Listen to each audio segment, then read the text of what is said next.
নমস্কাৰ বন্ধুসকল স্বাগতম জনাইছো অন্য এটা গুৰুত্বপূৰ্ণ ভিডিঅ'লৈ আজি আমি আলোচনা কৰিম ভাৰতৰ মানচিত্ৰ কেনেকৈ আঁকিবা অতি সহজতে হয় ভাৰতৰ মানচিত্ৰ কিমান প্ৰয়োজন জিওগ্ৰাফিৰ ষ্টুডেন্ট এজনে জানে কাৰণ ফাইনেল এক্সামত ভাৰতৰ মানচিত্ৰ আঁকিবলৈ আহে তো তাত কিমান থাকে তোমালোকৰ 5 নম্বৰ আজিৰ এই ভিডিঅ'টো চোৱাৰ পিছত তোমালোকৰ ভাৰতৰ মানচিত্ৰ অকাৰ যি ভয় থাকে যি তোমালোকে ভয় কৰি থাকা সকলোখিনি নাই হৈ যাব তোমালোকে প্ৰত্যেকই ভাৰতৰ মানচিত্ৰখন একদম পাৰফেক্টলি আঁকিব পাৰিবা আৰু 5ৰ ভিতৰত 5 পাবলৈ পৰীক্ষাত সক্ষম হবা ওকে তাৰ পিছত চোৱা সকলোতকৈ বেষ্ট এণ্ড পাৰফেক্ট ট্ৰিক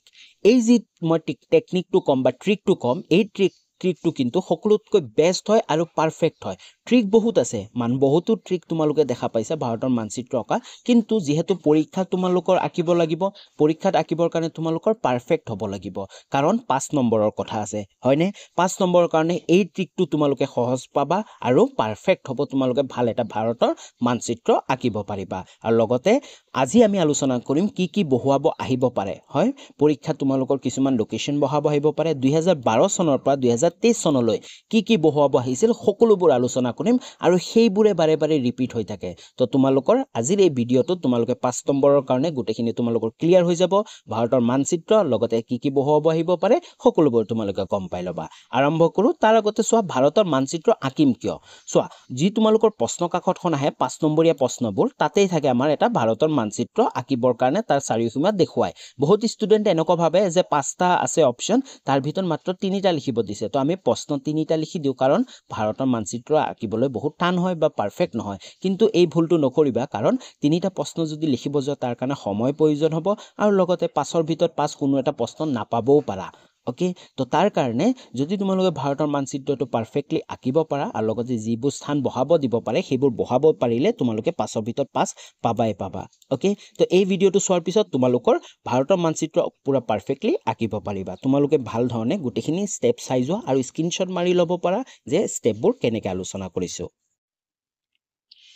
এই ভিডিঅ'টোত গুটেখিনি মই ষ্টেপ বাই ষ্টেপ তোমালোকক দেখুৱাম তোমালোকে চাব পৰা এটা A4 সাইজ পেপাৰ লৈছো ধৰি লোৱা তোমালোকে এটো ফাইনেল এক্সামৰ পেপাৰটো এনেকুৱা হ'ব তো এই পেপাৰটোত আমি মাজতে কেটামান প্ৰথমে ডায়াগ্ৰাম আঁকিব লাগিব তোমালোকে ডায়াগ্ৰামবোৰ চাব পৰা হয় আমি আয়ত এটা আঁকিব লাগিব এটা বৰ্গ আঁকিব লাগিব আৰু এটা ট্ৰায়াঙ্গেল আঁকিব লাগিব প্ৰথমটো চোৱা 1 নম্বৰ আমি প্ৰথমতে এটা ট্ৰায়াঙ্গেল আঁকিম হয় এটা আয়ত আঁকিম আমি আয়তটো 13 সেন্টিমিটাৰ দিশ আৰু প্ৰস্থটো 5 সেন্টিমিটাৰ লম হয় লেন্থটো 13 সেন্টিমিটাৰ আৰু ব্ৰেডটো 5 সেন্টিমিটাৰ লম দেখা পাইছা তোমালোকে এইটো আমাৰ প্ৰথম ষ্টেপ হ'ব বুজি পাইছা তাৰ পিছত তোমালোকে আমাৰ 2 নম্বৰটো আঁকিব লাগিব 2 নম্বৰটো আঁকিবৰ কাৰণে যি লেন্থ আৰু ব্ৰেড আছে 13.5 লৈ তোমালোকে এটা বৰ্গ আঁকিব লাগিব তোমালোকে গম পাইছা তোমালোকে স্ক্ৰিনশ্বট মাৰি ল'ব পাৰা স্ক্ৰিনশ্বট মাৰি গুটেখিনি তোমালোকে ৰাখিব পাৰা তোমালোকে নিজে চেষ্টা কৰিবৰ কাৰণে ওকে তাৰ পিছত 3rd নম্বৰ ষ্টেপ যোনটো আছে 3rd নম্বৰত আমি ট্ৰায়াঙ্গেল এটা আঁকিব লাগিব কিন্তু ট্ৰায়াঙ্গেলটো কৰ পৰা আঁকিম তোমালোকে চাই লোৱা যি বাওফাল আছে বাওফালৰ পৰা 1.5 সেন্টিমিটাৰ দূৰত আৰু সোফালৰ পৰা 4.5 সেন্টিমিটাৰ দূৰৰ পৰা আমি 7 সেন্টিমিটাৰ দীঘল এটা ট্ৰায়াঙ্গেল আঁকিম দেখা পাই আছা তোমালোকে 7 সেন্টিমিটাৰ এটা ট্ৰায়াঙ্গেল আঁকিম এই ট্ৰায়াঙ্গেল অকাৰ পিছত তোমালোকৰ গুটেখিনি যিমান তোমালোকৰ ফ্ৰেমটো আছে এই ফ্ৰেমটো তোমালোকৰ কমপ্লিট হৈ যাব দেখা পাই আছা আৰু এই ফ্ৰেমটোৰ সহজতে আমি অতি সহজতে ভাৰতৰ মানচিত্ৰখন আঁকিব পাৰিম ওকে বুজি পাইছা এতিয়া আমি নেক্সট এটা পেজলৈ যাও নেক্সট পেজটোত আমি ধুনিয়াকে বাকি 13 সেন্টিমিটাৰ এইবোৰ আঁকি লোৱা নাই ডাইৰেক্ট আমি ফাইনেল মেপখন আঁকিবৰ কাৰণে ব্যৱহাৰ কৰিম ওকে সোৱা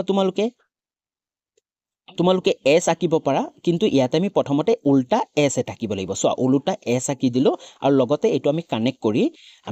কৰি এই চিনটোলৈ কানেক্ট কৰি দিলো আৰু ইয়াতে আমি সিধা এস এটা আঁকি দিলো আঁকি কেনে দুটা কানেক্ট কৰি দিলো যিটো আছিল তাৰ পিছত আমি উঠাই কেনে এখিনিত আমি ৰাজস্থান আৰু গুজৰাট মহাৰাষ্ট্ৰখিনি আমি আঁকি ল'ব লাগিব দেখা পাই আছা তোমালোকৰ কাৰণে সহজ হৈ গৈছে সাগে তাৰ পিছত তোমালোকে যি আমাৰ উত্তৰ পূৰ্বাঞ্চল আছে এই পূৰ্বাঞ্চলটো আঁকিবৰ কাৰণে তোমালোকে অকমান নমাই দিব লাগিব তাৰ পিছত ওচৰ আমাৰ ওপৰতে কি আছে এখন ৰাষ্ট্ৰ আছে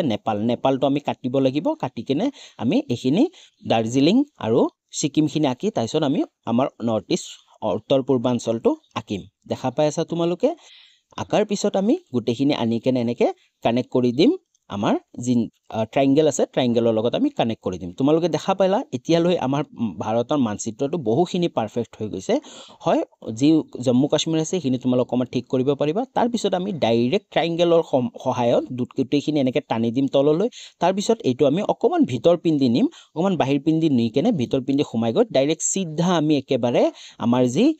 ৱেষ্ট বেংগল আছে ৱেষ্ট বেংগলৰ লগত কানেক্ট কৰি দিম তোমালোকে চাব পাৰা ভাৰতৰ মানচিত্ৰ বেষ্ট টেকনিক হয় আৰু পাৰফেক্ট টেকনিক হয় আমি পাৰফেক্টলি আঁকিছো যদি তোমালোকে হাতেৰে আঁকিব যোৱা তোমালোকৰ সঠিক নহব পাৰে হয়নে তোমালোকৰ সঠিক নহব পাৰে তো এই টেকনিকটো যোনটো আছে এইটো সবতকে বেষ্ট টেকনিক আৰু পাৰফেক্ট টেকনিক কিন্তু তোমালোকে মেপ আঁকিলেই নহব মেপ আঁকাৰ লগে লগে তোমালোক ওচৰৰ যি চাৰিসীমাবোৰ আছে বিদেশী ৰাষ্ট্ৰবোৰ আছে যেনে নেপাল বাংলাদেশ ম্যানমাৰ পাকিস্তান চীন গোটেইখিনি তোমালোকে আঁকিব লাগিব তেতিয়াহে তোমালোকে পাঁচৰ ভিতৰত পাঁচ পাবা আৰু লগতে তোমালোকে যি পূব পশ্চিম উত্তৰ দক্ষিণ এইখিনিত এই যেটো কম্পাস আছে কম্পাসটো তোমালোকে আঁকি দিবা ওকে আমাৰ কমপ্লিট হল তোমালোকে অতি সহজ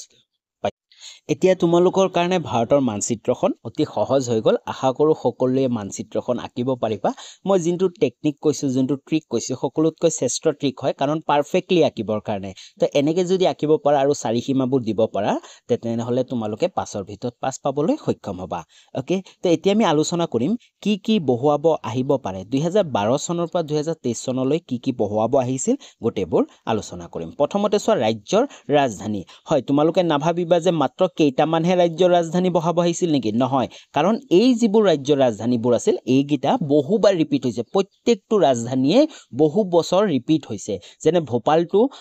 2012 চনত আহিছিল তাৰ পিছত 2016 চনত আহিছিল 2018 চনত আহিছিল ওকে তো কি ৰাজ্যৰ ৰাজধানী তোমালোকে স্ক্ৰিনশ্বট এটা লৈ ল'ব পাৰা মই কৈ দি আছো ভোপাল আইজল দেৰাদুন সৰি এটো ৰ হ'ব দেৰাদুন ৰাঁচী গেংটক জয়পুৰ আগৰতলা ৰায়পুৰ গান্ধীনগৰ কোহিমা মুম্বাই আৰু ইম্ফল এইগিটা ৰাজ্যৰ ৰাজধানী বহুৱাব আহিছিল আৰু তোমালোকে যদি চাব বিচাৰা যে উত্তৰ পূৰ্বাঞ্চলৰ যিমানবোৰ মুখ্য চহৰ আছে চহৰবোৰ তোমালোকে চাই যাবা ওকে নেক্সট আমি আগবাঢ়ো নেক্সট হল নদী কি নদী আহিছিল তোমালোকে চাই লোৱা ইয়াতো মই কৈ দিও কেৱল এইগিটাই নদী আহা নাছিল এইবোৰ নদীয়ে বহুবাৰ ৰিপিট হৈছে তো তোমালোকে স্ক্ৰিনশ্বট লৈ ল'ব পাৰা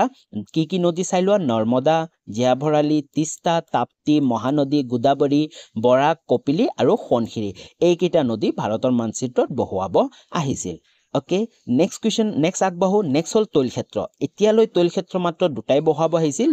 ডিগবৈ আৰু নুনমাটি কিন্তু আৰু এটা বছৰত তোমালোকক ডাইৰেক্ট এনেকে প্ৰশ্ন দিছিল যে দুখন তৈলক্ষেত্ৰ বহুৱা কিন্তু নাম মেনশন কৰা নাই তেতিয়াও তোমালোকে ডিগবৈ আৰু নুনমাটিয়ে বহাবা ওকে তাৰ পিছত চোৱা সাগৰীয় বন্দৰ বিশাখাপট্টনম সুৰাট আৰু মুম্বাই এই তিনিটা বহাব দিছিল আৰু এনেকৈ কোৱেশ্চন আহিছিল দুটা সাগৰীয় বন্দৰ বহুৱা বুজি পাইছা নেক্সট চোৱা অসমৰ পাঁচটা কয়লা খনন নগৰৰ নাম তোমালোকে এই নামগিটা মনত ৰাখিবা কাৰণ ভাৰতৰ মানচিত্ৰত বহাব আহি থাকে মাৰ্ঘেৰিটা লিডু বৰগোৱালাই হয় তাৰ পিছত নামদাং তাৰ পিছত টিকক এইগিটা তোমালোকে মনত ৰাখিবা আৰু